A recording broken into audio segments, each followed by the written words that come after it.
ਮੇਰੇ ਮਾਤਾ-ਪਿਤਾ ਦੇ ਦੇਹਾਂਤ ਨੂੰ 10 ਸਾਲ ਹੋ ਚੁੱਕੇ ਸੀ ਤੇ ਮੈਂ ਆਪਣੀ ਦੀਦੀ ਅਤੇ ਭਾਈ ਦੇ ਨਾਲ ਰਹਿੰਦੀ ਸੀ। ਮੇਰੀ ਦੀਦੀ ਦਾ ਵੀ ਵਿਆਹ ਹੋ ਚੁੱਕਿਆ ਸੀ ਤੇ ਦੀਦੀ ਦੇ ਪਤੀ ਦਾ ਨਾਮ ਅਨੂਪ ਸੀ। ਉਹ ਵੀ ਸਾਡੇ ਨਾਲ ਹੀ ਰਹਿੰਦੇ ਸੀ। ਅੱਜ ਫਿਰ ਸਵੇਰੇ-ਸਵੇਰੇ ਕਚਰੇ ਵਾਲਾ ਆਇਆ ਤੇ ਦਰਵਾਜ਼ਾ ਜਲਦੀ-ਜਲਦੀ ਖੜਕਾਉਣ ਲੱਗਾ। ਦੀਦੀ ਕਿਚਨ ਵਿੱਚ ਬਿਜ਼ੀ ਸੀ, ਇਸ ਲਈ ਮੈਂ ਹੀ ਜਾ ਕੇ ਦਰਵਾਜ਼ਾ ਖੋਲ੍ਹਿਆ। ਮੈਨੂੰ ਬਹੁਤ ਗੁੱਸਾ ਆ ਰਿਹਾ ਸੀ ਕਿ ਇੰਨੀ ਵੀ ਕੀ ਜਲਦੀ ਆ ਕੂੜੇ ਵਾਲੇ ਨੂੰ, ਜੋ ਬੈਲ ਉੱਤੇ ਹੱਥ ਰੱਖ ਕੇ ਹੀ ਭੁੱਲ ਗਿਆ। ਕਿ ਮੈਂ ਗੁੱਸੇ ਦੀ ਬਜਾਏ ਪਿਆਰ ਨਾਲ ਉਸਨੂੰ ਪੁੱਛਿਆ ਕਿ ਕੀ ਗੱਲ ਆ ਭਾਈ, ਕਿ ਤੇਰੀ ਟ੍ਰੇਨ ਲੰਘਦੀ ਆ ਜੋ ਤੂੰ ਇੰਨੀ ਜਲਦੀ ਵਿੱਚ ਐ। ਮੈਂ ਕੂੜੇ ਵਾਲੇ ਦੀ ਜਲਦਬਾਜ਼ੀ ਦੇਖ ਲਈ ਸੀ ਤਾਂ ਉਹ ਕਹਿਣ ਲੱਗਾ, ਮੈਡਮ ਅਜਿਹਾ ਹੀ ਸਮਝ ਲਓ। ਉਹ ਇੱਕਦਮ ਕੂੜੇ ਵਾਲੇ ਡੱਬਿਆਂ ਵੱਲ ਭੱਜਿਆ ਤੇ ਇੱਕਦਮ ਕੂੜੇ ਵਾਲੇ ਡੱਬਿਆਂ ਵਿੱਚ ਹੱਥ ਪਾ ਕੇ ਦੇਖਣ ਲੱਗਾ। ਉਹੀ ਕੂੜੇ ਵਾਲਾ ਡੱਬਾ ਜੋ ਰਾਤ ਨੂੰ ਦੀਦੀ ਦੇ ਹੱਥ ਵਿੱਚ ਸੀ। ਉਹ ਕਚਰੇ ਵਾਲਾ ਉਸ ਡੱਬੇ ਨੂੰ ਦੇਖ ਕੇ ਖੁਸ਼ ਹੋ ਗਿਆ। ਉਹ ਡੱਬਾ ਚੁੱਕ ਕੇ ਇੱਕਦਮ ਬਾਹਰ ਚਲਾ ਗਿਆ। ਮੈਂ ਉੱਥੇ ਹੀ ਖੜੀ ਉਸ ਦਾ ਇੰਤਜ਼ਾਰ ਕਰ ਰਹੀ ਸੀ ਕਿ ਉਹ ਡਸਟਬਿਨ ਨੂੰ ਖਾਲੀ ਕਰਕੇ ਦੇਵੇ ਤੇ ਮੈਂ ਉਸ ਨੂੰ ਅੰਦਰ ਰੱਖ ਦੇਵਾਂ ਤੇ ਦਰਵਾਜ਼ਾ ਬੰਦ ਕਰ ਦੇਵਾਂ। ਪਰ ਮੇਰੀ ਹੈਰਾਨੀ ਦੀ ਹੱਦ ਨਾ ਰਹੀ ਜਦੋਂ ਕੂੜੇ ਵਾਲੇ ਨੇ ਉਹ ਕੂੜੇ ਦਾ ਡੱਬਾ ਕੂੜੇ ਵਾਲੀ ਟਰਾਲੀ ਵਿੱਚ ਪਾਉਣ ਦੀ ਬਜਾਏ ਇੱਕ ਅਲੱਗ ਥੈਲੇ ਵਿੱਚ ਪਾ ਲਿਆ। ਇਸ ਦੌਰਾਨ ਉਹ ਲੜਕਾ ਬਹੁਤ ਹੀ ਜ਼ਿਆਦਾ ਖੁਸ਼ ਲੱਗ ਰਿਹਾ ਸੀ। ਇਸ ਤਰ੍ਹਾਂ ਲੱਗ ਰਿਹਾ ਸੀ ਜਿਵੇਂ ਖਜ਼ਾਨਾ ਉਸ ਕੂੜੇ ਵਾਲੇ ਡੱਬੇ ਦੇ ਹੱਥ ਲੱਗ ਗਿਆ ਹੋਵੇ। ਇਹ ਸਭ ਦੇਖ ਕੇ ਮੈਨੂੰ ਥੋੜੀ ਪਰੇਸ਼ਾਨੀ ਹੋਈ। ਖੈਰ ਮੈਂ ਖਾਲੀ ਕੂੜੇ ਵਾਲਾ ਡੱਬਾ ਚੁੱਕ ਕੇ ਅੰਦਰ ਆ ਗਈ ਤੇ ਮੈਂ ਦਰਵਾਜ਼ਾ ਬੰਦ ਕਰ ਦਿੱਤਾ। ਮੈਂ ਹਾਲੇ ਕੂੜੇ ਵਾਲੇ ਦੇ ਬਾਰੇ ਸੋਚ ਹੀ ਰਹੀ ਸੀ ਕਿ ਅੱਜ ਜੀਜੂ ਦੇ ਘਰ ਆਉਣਾ ਸੀ। ਮੈਨੂੰ ਸਮਝ ਨਹੀਂ ਆ ਰਹੀ ਸੀ ਕਿ ਜੀਜੂ ਦੇ ਘਰ ਆਉਣ ਦਾ ਸੁਣ ਕੇ ਦੀਦੀ ਦਾ ਮੂਡ ਕਿਉਂ ਖਰਾਬ ਹੋ ਜਾਂਦਾ ਅਤੇ ਦੀਦੀ ਅੱਜ ਵੀ 2 ਦਿਨ ਤੋਂ ਮੈਲੇ ਕੱਪੜੇ ਪਹਿਨੇ ਹੋਏ, ਵਾਲ ਖਿਲਰੇ ਹੋਏ, ਉਲਝੀ ਪਰੇਸ਼ਾਨ ਨਜ਼ਰ ਆ ਰਹੀ ਸੀ। ਮੈਨੂੰ ਆਪਣੀ ਦੀਦੀ ਦੇ ਇਸ ਵਰਤਾਵ ਤੇ ਬੜੀ ਹੈਰਾਨੀ ਹੋ ਰਹੀ ਸੀ। ਦੀਦੀ ਆਪਣੀ ਅਜਿਹੀ ਹਾਲਤ ਉਦੋਂ ਬਣਾਉਂਦੀ ਸੀ ਜਦੋਂ ਜੀਜੂ ਨੇ ਆਉਣ ਦਾ ਪਤਾ ਲੱਗਦਾ ਸੀ ਜਾਂ ਜੀਜੂ ਘਰ ਆ ਜਾਂਦੇ ਸੀ। ਇਸ ਗੱਲ ਨੂੰ ਲੈ ਕੇ ਦਿਲ ਵਿੱਚ ਮੈਨੂੰ ਆਪਣੀ ਦੀਦੀ ਨਾਲ ਬਹੁਤ ਸਾਰੀਆਂ ਸ਼ਿਕਾਇਤਾਂ ਹੋਣ ਲੱਗੀਆਂ, ਪਰ ਮੈਂ ਚੁੱਪ ਰਹੀ। ਜੀਜੂ ਦੇ ਆਉਣ ਤੇ ਮੇਰੀ ਦੀਦੀ ਨੂੰ ਤਾਂ ਖੁਸ਼ ਹੋਣਾ ਚਾਹੀਦਾ ਸੀ, ਪਰ ਦੀਦੀ ਤਾਂ ਸੜੀ ਹੋਈ ਸੂਰਤ ਬਣਾ ਕੇ ਪੂਰੇ ਘਰ ਵਿੱਚ ਘੁੰਮ ਰਹੀ ਸੀ। ਦੀਦੀ ਨਾ ਜੀਜੂ ਦੇ ਨਾਲ ਬੈਠਦੀ ਸੀ ਤੇ ਨਾ ਹੀ ਉਸਨੂੰ ਜ਼ਿਆਦਾ ਗੱਲ ਕਰਦੀ ਸੀ। ਜਦੋਂ ਜੀਜੂ ਕਿਸੇ ਗੱਲ ਦੇ ਲਈ ਦੀਦੀ ਨੂੰ ਆਵਾਜ਼ ਦਿੰਦੇ ਤਾਂ ਉਸ ਨੂੰ ਕੁਝ ਪੁੱਛਦੇ ਤਾਂ ਦੀਦੀ ਜੀਜੂ ਨੂੰ ਜਵਾਬ ਤੱਕ ਦੇਣਾ ਗਵਾਰਾ ਨਾ ਸਮਝਦੀ ਸੀ। ਉਹ ਜੀਜੂ ਨਾਲ ਬਹੁਤ ਹੀ ਬੁਝੀ ਤੇ ਨਾਰਾਜ਼ ਰਹਿੰਦੀ। ਇਹ ਸਭ ਕੁਝ ਦੇਖ ਕੇ ਮੈਂ ਬਹੁਤ ਪਰੇਸ਼ਾਨ ਹੋਣ ਲੱਗੀ। ਪਹਿਲਾਂ ਮੇਰੇ ਕੋਲ ਇਹ ਸਭ ਕੁਝ ਨੋਟਿਸ ਕਰਨ ਦਾ ਸਮਾਂ ਨਹੀਂ ਸੀ। ਆਪਣੀ ਪੜ੍ਹਾਈ ਦੇ ਸਿਲਸਿਲੇ ਵਿੱਚ ਹੋਸਟਲ ਵਿੱਚ ਰਹਿੰਦੀ ਸੀ। ਮੈਂ ਦੂਜੇ ਸ਼ਹਿਰ ਵਿੱਚ ਪੜ੍ਹਦੀ ਸੀ, ਇਸ ਲਈ ਹੋਸਟਲ ਵਿੱਚ ਰਹਿਣਾ ਪੈਂਦਾ ਸੀ। ਪਰ ਜਿਵੇਂ ਹੀ ਮੇਰੀਆਂ ਛੁੱਟੀਆਂ ਹੁੰਦੀਆਂ ਤਾਂ ਮੈਂ ਵਾਪਸ ਆਪਣੀ ਦੀਦੀ ਅਤੇ ਜੀਜੂ ਦੇ ਕੋਲ ਆ ਜਾਂਦੀ। ਹੁਣ ਜਦੋਂ ਮੈਂ ਛੁੱਟੀਆਂ ਵਿੱਚ ਘਰ ਵਾਪਸ ਆਈ ਹੋਈ ਸੀ ਤਾਂ ਹਰ ਚੀਜ਼ ਨੋਟ ਕਰ ਰਹੀ ਸੀ, ਕਿਉਂਕਿ ਹੁਣ ਮੇਰੇ ਕੋਲ ਕੋਈ ਕੰਮ ਨਹੀਂ ਸੀ। ਪਰ ਇੱਥੇ ਆ ਕੇ ਮੈਨੂੰ ਦੀਦੀ ਦੇ ਇਸ ਵਰਤਾਵ ਨੂੰ ਦੇਖ ਕੇ ਬਹੁਤ ਹੈਰਾਨੀ ਹੋ ਰਹੀ ਸੀ। ਦੀਦੀ ਜੀਜੂ ਦੇ ਘਰ ਆਉਂਦੇ ਹੀ ਅਜੀਬ ਹਰਕਤਾਂ ਕਰਦੀ। ਅਜਿਹਾ ਲੱਗਦਾ ਜਿਵੇਂ ਦੀਦੀ ਹੁਣ ਵੀ ਖੁਦ ਨੂੰ ਜਵਾਨ ਸਮਝਦੀ ਹੋਵੇ। ਜੀਜੂ ਦੇ ਘਰ ਆਉਂਦੇ ਹੀ ਉਸਦੇ ਰੰਗ ਢੰਗ ਇੱਕਦਮ ਬਦਲ ਜਾਂਦੇ। ਮੈਨੂੰ ਤਾਂ ਇਹ ਸਭ ਕੁਝ ਅਜੀਬ ਲੱਗ ਰਿਹਾ ਸੀ। ਜਦ ਵੀ ਜੀਜੂ 15 ਦਿਨਾਂ ਬਾਅਦ ਆਉਂਦੇ ਤਾਂ ਦੀਦੀ ਨੂੰ ਉਦੋਂ ਰਾਤ ਨੂੰ ਕਮਰੇ ਦੀ ਸਫਾਈ ਦੀ ਯਾਦ ਆ ਜਾਂਦੀ ਅਤੇ ਉਹ ਕੂੜੇ ਵਾਲੀ ਬਾਸਕਟ ਆਪਣੇ ਨਾਲ ਕਮਰੇ ਵਿੱਚ ਲੈ ਜਾਂਦੀ। ਹੈਰਾਨ ਅਤੇ ਚੁਕਾ ਦੇਣ ਵਾਲੀ ਗੱਲ ਇਹ ਸੀ ਕਿ ਦੀਦੀ ਨੂੰ ਰਾਤ ਦੇ ਸਮੇਂ ਹੀ ਸਫਾਈ ਯਾਦ ਆਉਂਦੀ ਸੀ, ਉਹ ਵੀ ਉਦੋਂ ਜਦੋਂ ਜੀਜੂ ਘਰ ਆਉਂਦੇ ਸੀ। ਅੱਜ ਦੀਦੀ ਜਦੋਂ ਸਫਾਈ ਕਰਕੇ ਉਹ ਕੂੜੇ ਵਾਲੀ ਬਾਸਕਟ ਰੱਖ ਕੇ ਅੰਦਰ ਚਲੀ ਗਈ ਤਾਂ ਇਸ ਕੂੜੇ ਵਾਲੀ ਬਾਸਕਟ ਨੂੰ ਦੇਖ ਕੇ ਮੈਨੂੰ ਸਵੇਰ ਵਾਲਾ ਕਿੱਸਾ ਯਾਦ ਆ ਗਿਆ। ਕਿਵੇਂ ਉਹ ਕਚਰੇ ਵਾਲਾ ਇੰਨੀ ਜਲਦੀ ਵਿੱਚ ਲੱਗ ਰਿਹਾ ਸੀ ਤੇ ਆਉਂਦੇ ਹੀ ਕੂੜੇ ਦੀ ਇਹ ਬਾਸਕਟ ਵੱਲ ਵਧਿਆ ਸੀ। ਮੈਨੂੰ ਉਸਦੇ ਇਸ ਵਾਲੇ ਡੱਬੇ ਨੂੰ ਅਲੱਗ ਤੋਂ ਖਾਲੀ ਕਰਨਾ ਯਾਦ ਆ ਗਿਆ। ਅਗਲੇ ਦਿਨ ਫਿਰ ਤੋਂ ਜਦੋਂ ਮੈਂ ਕੂੜੇ ਵਾਲੇ ਨੂੰ ਕੂੜਾ ਦੇਣ ਗਈ ਤਾਂ ਅੱਜ ਫਿਰ ਉਵੇਂ ਹੀ ਕੀਤਾ ਜਿਵੇਂ ਉਸਨੇ ਕੱਲ੍ਹ ਕੀਤਾ ਸੀ। ਅੱਜ ਵੀ ਉਹ ਕੂੜੇ ਵਾਲਾ ਬਹੁਤ ਜਲਦੀ ਵਿੱਚ ਲੱਗ ਰਿਹਾ ਸੀ ਤੇ ਅੰਦਰ ਆ ਕੇ ਖੁਦ ਹੀ ਕੂੜੇ ਵਾਲੇ ਡੱਬੇ ਨੂੰ ਉਠਾਇਆ ਸੀ। ਇਸ ਕਰਕੇ ਮੈਂ ਦੇਖ ਨਾ ਸਕੀ ਕਿ ਇਸ ਡੱਬੇ ਵਿੱਚ ਇਹੋ ਜਿਹਾ ਕੀ ਸੀ ਜੋ ਉਹ ਇੰਨਾ ਖੁਸ਼ ਹੋ ਜਾਂਦਾ ਸੀ। ਇੰਨਾ ਤਾਂ ਮੈਂ ਸਮਝ ਗਈ ਸੀ ਕਿ ਦੀਦੀ ਜਦੋਂ ਵੀ ਕਮਰੇ ਦੀ ਸਫਾਈ ਕਰਦੀ ਸੀ ਤਾਂ ਉਹੀ ਲਾਲ ਵਾਲਾ ਕੂੜੇ ਦਾ ਡੱਬਾ ਆਪਣੇ ਕਮਰੇ ਵਿੱਚ ਲੈ ਕੇ ਜਾਂਦੀ ਸੀ ਤਾਂ ਸਵੇਰੇ ਕੂੜੇ ਵਾਲਾ ਆ ਕੇ ਇਸ ਡੱਬੇ ਨੂੰ ਉਠਾ ਲੈਂਦਾ ਸੀ। ਪਰ ਮੈਨੂੰ ਸਮਝ ਨਹੀਂ ਸੀ ਆ ਰਿਹਾ ਕਿ ਆਖਰ ਇਸ ਡੱਬੇ ਵਿੱਚ ਅਜਿਹਾ ਕੀ ਸੀ ਜੋ ਕੂੜੇ ਵਾਲਾ ਇੰਨਾ ਖੁਸ਼ ਹੋ ਜਾਂਦਾ। ਹੁਣ ਮੈਂ ਸੋਚ ਲਿਆ ਸੀ ਕਿ ਕੱਲ ਨੂੰ ਕੂੜੇ ਵਾਲੇ ਨੂੰ ਕੂੜਾ ਦੇਣ ਤੋਂ ਪਹਿਲਾਂ ਮੈਂ ਜ਼ਰੂਰ ਦੇਖਾਂਗੀ ਕਿ ਇਸ ਡੱਬੇ ਵਿੱਚ ਆਖਰ ਅਜਿਹਾ ਕੀ ਆ। ਲੇਕਿਨ ਅਗਲੇ ਦਿਨ ਅਜਿਹਾ ਕਰਨ ਦੀ ਨੌਬਤ ਹੀ ਨਹੀਂ ਆਈ, ਕਿਉਂਕਿ ਅੱਜ ਜੀਜੂ ਨੂੰ ਵਾਪਸ ਜਾਣਾ ਸੀ।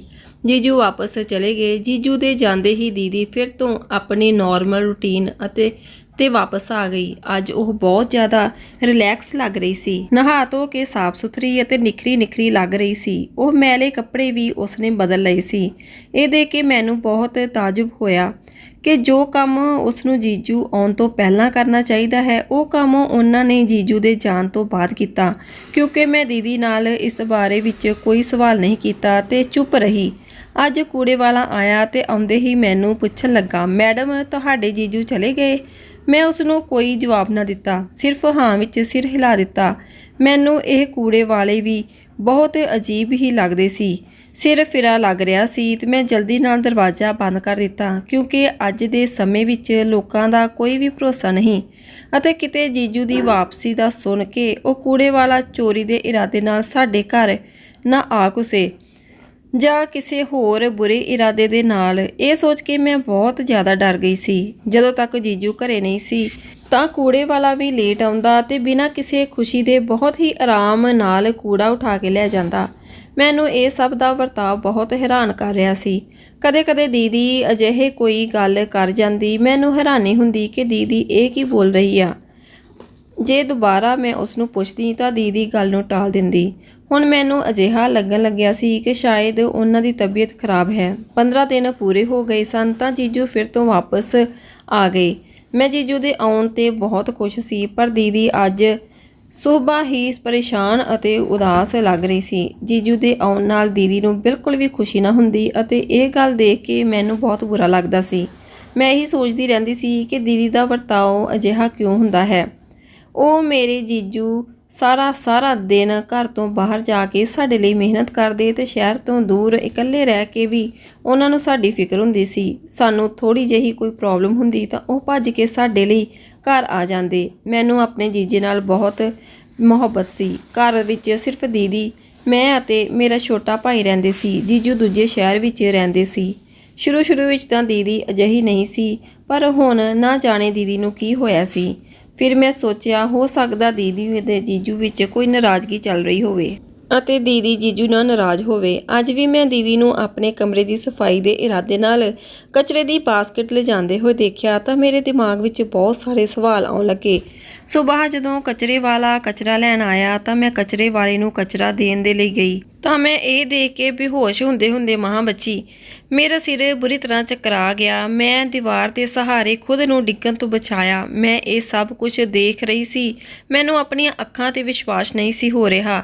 ਮੈਂ ਦਿਲ ਵਿੱਚ ਸੋਚਿਆ ਕਿ ਇਹ ਸਭ ਕੁਝ ਦੀਦੀ ਨੇ ਇਸ ਕਚਰੇ ਵਾਲੇ ਡੱਬੇ ਵਿੱਚ ਪਾਇਆ ਹੈ। ਇਹ ਸਭ ਕੁਝ ਸੱਚ ਸੀ ਤਾਂ ਇਹ ਬਹੁਤ ਹੀ ਅਜੀਬ ਸੱਚ ਸੀ। ਦੀਦੀ ਦੀ ਦਿਮਾਗੀ ਹਾਲਤ ਤਾਂ ਠੀਕ ਸੀ। ਕੋਈ ਵੀ ਇਨਸਾਨ ਆਪਣੇ ਹੋਸ਼ੋ ਹਵਾਸ ਵਿੱਚ ਅਜਿਹਾ ਕਿਵੇਂ ਕਰ ਸਕਦਾ ਹੈ? ਆਖਰ ਮੇਰੀ ਦੀਦੀ ਅਜਿਹਾ ਕਿਉਂ ਕਰ ਰਹੀ ਸੀ? ਮੈਂ ਬਹੁਤ ਜ਼ਿਆਦਾ ਹੈਰਾਨੀ ਸੀ। ਮੈਨੂੰ ਆਪਣੀਆਂ ਅੱਖਾਂ 'ਤੇ ਯਕੀਨ ਨਹੀਂ ਸੀ ਆ ਰਿਹਾ। ਤਾਂ ਉਦੋਂ ਹੀ ਕੂੜੇ ਵਾਲਾ ਅੱਗੇ ਆਉਂਦਾ ਹੋਇਆ ਦਿਖਾਈ ਦਿੱਤਾ, ਪਰ ਮੈਂ ਕੂੜੇ ਵਾਲੇ ਡੱਬੇ ਵਿੱਚੋਂ ਉਹ ਚੀਜ਼ਾਂ ਕੱਢ ਲਈਆਂ। ਉਹ ਕੂੜੇ ਵਾਲਾ ਖੁਸ਼ੀ ਅੱਗੇ ਵਧ ਰਿਹਾ ਸੀ। ਮੈਨੂੰ ਉਸ ਦੀ ਖੁਸ਼ੀ ਫੁੱਟੀ ਅੱਖ ਵੀ ਨਹੀਂ ਸੀ ਪਾ ਰਹੀ। ਹੁਣ ਤੱਕ ਪਤਾ ਨਹੀਂ ਉਹ ਕਿੰਨਾ ਕੁ ਲਿਜਾ ਚੁੱਕਾ ਸੀ।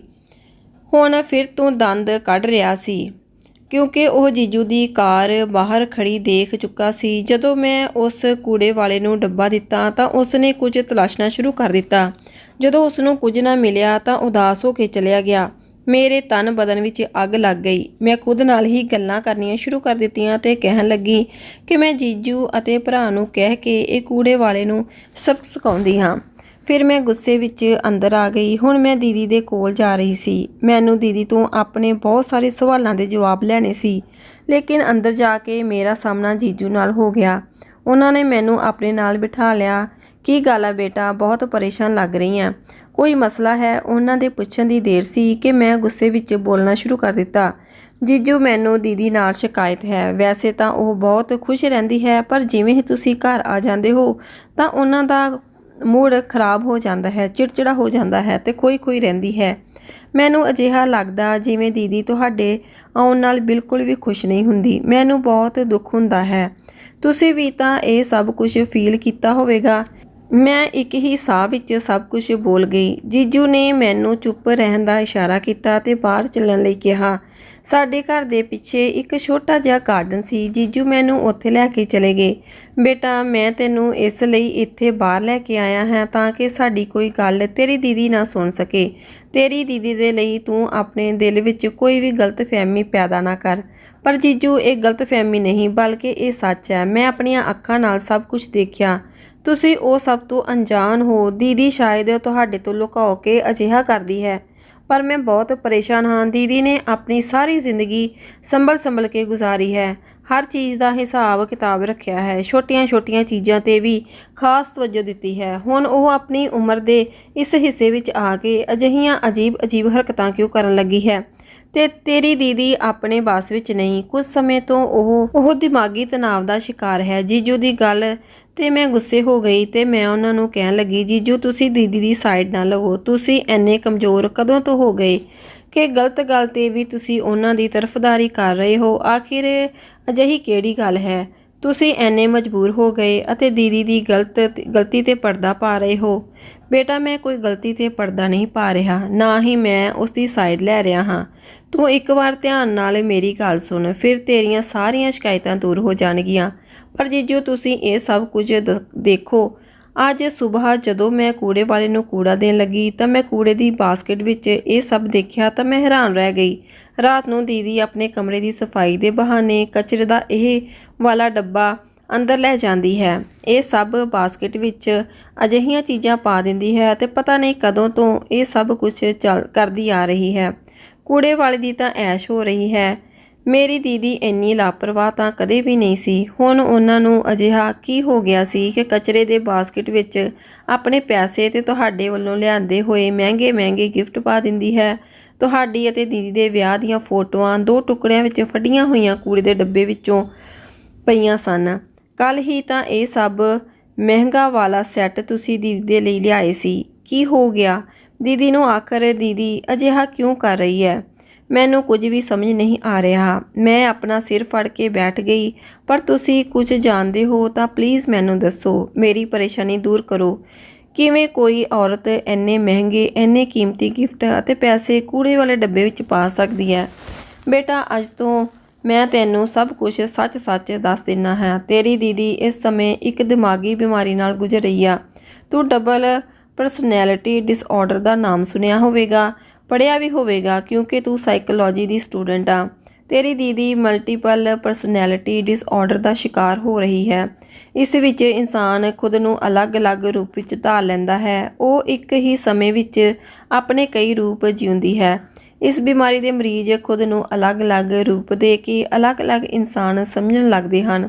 ਕੁਝ ਮਰੀਜ਼ ਤਾਂ ਬਹੁਤ ਸਾਰੀ ਪਰਸਨੈਲਿਟੀ ਦਾ ਸ਼ਿਕਾਰ ਹੋ ਜਾਂਦੇ ਹਨ, ਪਰ ਤੇਰੀ ਦੀਦੀ ਵੈਸੇ ਤਾਂ ਸਾਰਾ ਟਾਈਮ ਆਪਣੇ ਹੀ ਰੂਪ ਵਿੱਚ ਰਹਿੰਦੀ ਹੈ, ਜਿਉਂਦੀ ਹੈ। ਪਰ ਜਿਵੇਂ ਹੀ ਮੈਂ ਆਉਂਦਾ ਹਾਂ ਤਾਂ ਉਹ ਖੁਦ ਨੂੰ ਇੱਕ ਅਲੱਗ ਇਨਸਾਨ ਸਮਝਣ ਲੱਗਦੀ ਹੈ। ਇਸ ਫੇਸ ਵਿੱਚ ਉਹ ਖੁਦ ਨੂੰ ਜਵਾਨ ਸਮਝਦੀ ਹੈ ਤੇ ਮੈਨੂੰ ਨਫ਼ਰਤ ਕਰਦੀ ਹੈ। ਮੈਨੂੰ ਪਸੰਦ ਨਹੀਂ ਕਰਦੀ। ਉਹ ਹਰ ਤਰੀਕੇ ਨਾਲ ਮੈਨੂੰ ਨਫ਼ਰਤ ਦਾ ਇਜ਼ਹਾਰ ਕਰਦੀ। ਮੇਰੀ ਨਫ਼ਰਤ ਉਸਦੇ ਦਿਮਾਗ ਵਿੱਚ ਇਸ ਕਦਰ ਹਾਵੀ ਹੋ ਜਾਂਦੀ ਹੈ ਕਿ ਮੇਰੇ ਦਿੱਤੇ ਹੋਏ ਪੈਸੇ, ਮੇਰੇ ਲਿਆਂਦੇ ਹੋਏ ਗਿਫਟ ਤੱਕ ਉਹ ਸੁੱਟ ਦਿੰਦੀ ਹੈ।